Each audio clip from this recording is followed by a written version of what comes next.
Alan Jackson's life is often remembered through hit songs, bright stages, and the warm smile of a country gentleman. But behind the lights, his journey has been one of bruised dreams, broken promises, and battles he never asked for.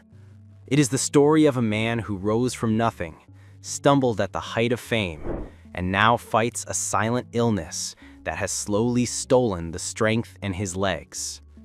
Our story begins on October 17, 1958, in the humble town of Newnan, Georgia, where Alan Eugene Jackson entered the world as the youngest of 5 children. His family didn't have much.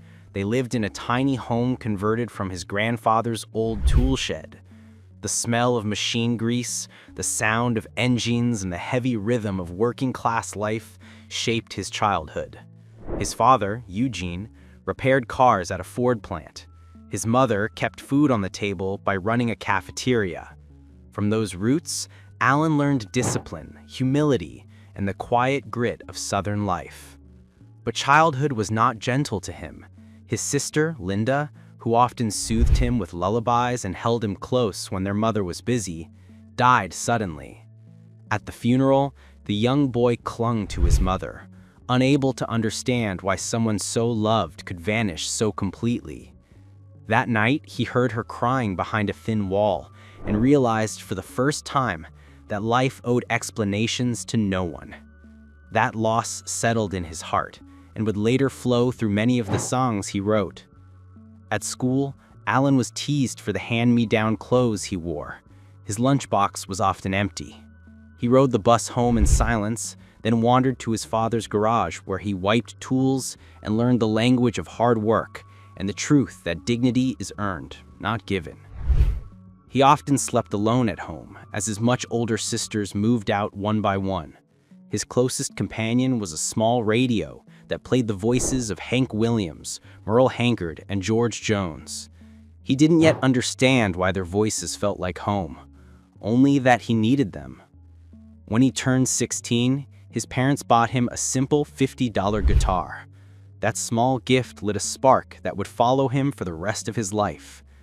By the time he graduated, Alan did anything he could to earn money, construction, odd jobs, whatever came along. But he always returned to music. He formed a band called Dixie Steel, hauling equipment around small clubs where applause came in the form of loose change and appreciative nods. Even when the pay was nothing and the nights were long, he held tight to the belief that music was his only way out. In 1985, he made the riskiest choice of his life.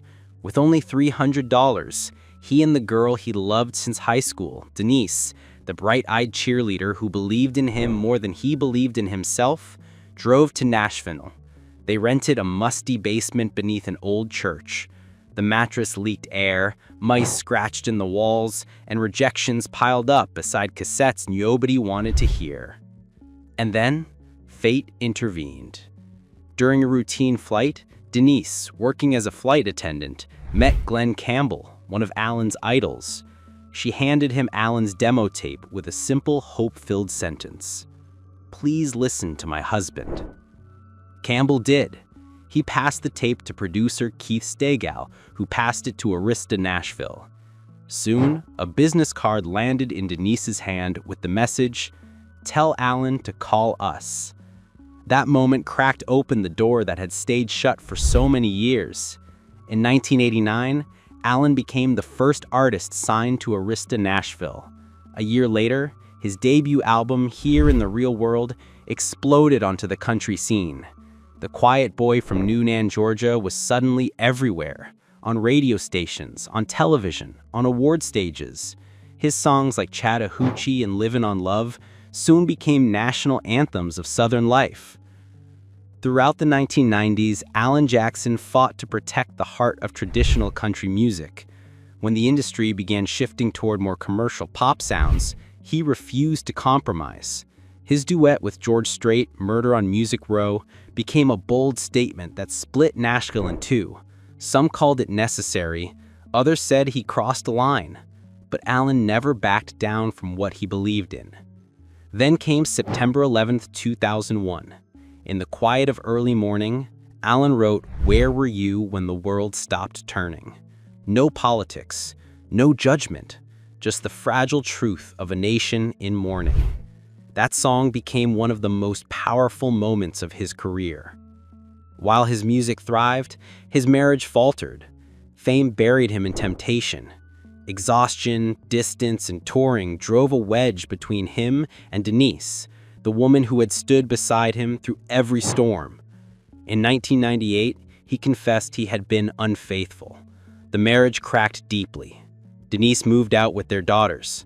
Alan spiraled into guilt, songs soaked with regret. Slowly, painfully, through counseling, prayer, and time, they rebuilt what they had lost. On their 19th anniversary, in the same small Georgia church where they were married, they renewed their vows. Alan later wrote "Remember When," a musical love letter that captured their entire journey: young love, wounds, forgiveness, and healing. But life tested them again. Denise was diagnosed with cervical cancer. Treatments drained her physically and emotionally. Alan left the spotlight and stayed by her side through every appointment, every sleepless night, every frightening moment. After months of difficult therapy, she recovered. A victory the entire family celebrated with tears and gratitude. Just as they emerged from that storm, another appeared. In 2021, Alan revealed he had Charcot-Marie tooth disease, a hereditary disorder that slowly damages nerves, weakens muscles, and disrupts balance. Audiences sometimes thought he was drunk or tired when he stumbled. He finally had to explain, "If you see me unsteady, it's the disease, not alcohol, not fatigue." There is no cure. Treatment only slows the decline. Yet even as the illness chips away at his mobility, he refuses to let it steal his music. In 2024, he announced his farewell tour. Last call, one more for the road. He traveled across 10 major cities, singing the songs that shaped millions of lives. $1 from every ticket went to the CMT Research Foundation, offering hope to others battling the same condition. It was his way of turning personal suffering into compassion. Today, at 67, Alan spends his days on his peaceful farm in Franklin, Tennessee, fixing old cars, fishing, embracing fatherhood and the joy of becoming a grandfather. His voice remains strong, even if his steps do not. He still writes, still dreams, and still listens to the whisper of music that has followed him since childhood. And just when fans thought his story had closed, he announced one final surprise show set for Nashville in summer 2026. A last goodbye from a man whose songs helped shape the soul of America. Alan Jackson's story is not just one of fame. It is a story of endurance, of love restored, of illness faced with dignity, and of a man who refused to let hardship silence the music inside him. If his songs have ever carried you through a quiet night or a difficult day, share your thoughts below and don't forget to follow us for more heartfelt stories.